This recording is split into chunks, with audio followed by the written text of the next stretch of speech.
Sveiki, man sauc Nauris, un mēs esam Austras darbnīcā. Austra ir Latvijā ražotas koku saules brilles, un pastāstīšu šodien, kā radās vispār Austras koku saules brilles.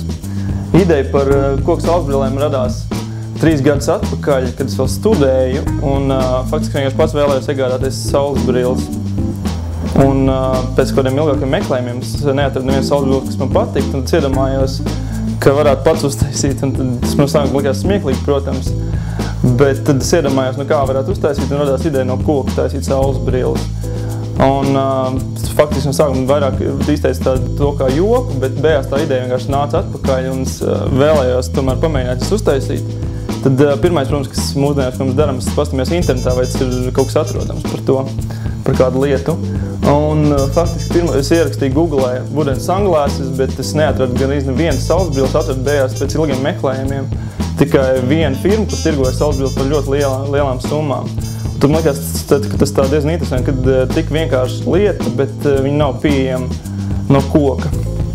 Un tad faktiski pirmos brilles paņēma vienkārši ozola koka kluci un greba tās saules brilles. Protams, viņi pavadīja kādas 2-3 dienas to darot, un 3. dienā, protams, liekot lētas, viņi saplīs faktiski, kad viņi jau bija pabeigti. Tad faktiski tā ideja visu laiku bija blakus kaut kur, bet paralēli citām lietām sadzīviskām, kā tur skolas beigšana, darba meklējumi un tad iestrādāšanās, tas vienmēr bija tāds bišķi blakus.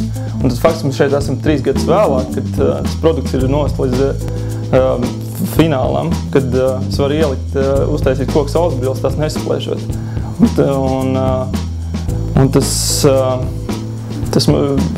tas pamatojums, kāpēc vispār koku saules brilles, viņš arī nācis visu laiku attīstījies, un tā doma ir augusi un nostiprinājusies. Un vienā brīdī vienkārši saprotu, kāpēc vispār tā ideja no sākuma likās intriģējoša, un var arī pat kaut kas tāds, kas izbrīnīja, kāpēc tā nav. Tāpēc, ka faktiski mēs augam vidē, kur viss ir apkārt no plasmas. Un tad koks, viņš piesaista uzmanību. Ja, piemēram, mūsu vecvecāki, viņam, ja es parādīju koku saules brilles, viņam tas pilnībā neizraisa kādas emocijas, tad tieši jauniešiem, kur ir auguši apstākļos, kad viss ir plasmas, viss apkārt plasmas, mums ir laminēts, mums pat īsti šeit galvas pat nav īsti koka, tad sataustīt kaut ko īstu. Un no īsta koka tas ir bišķi citādāk.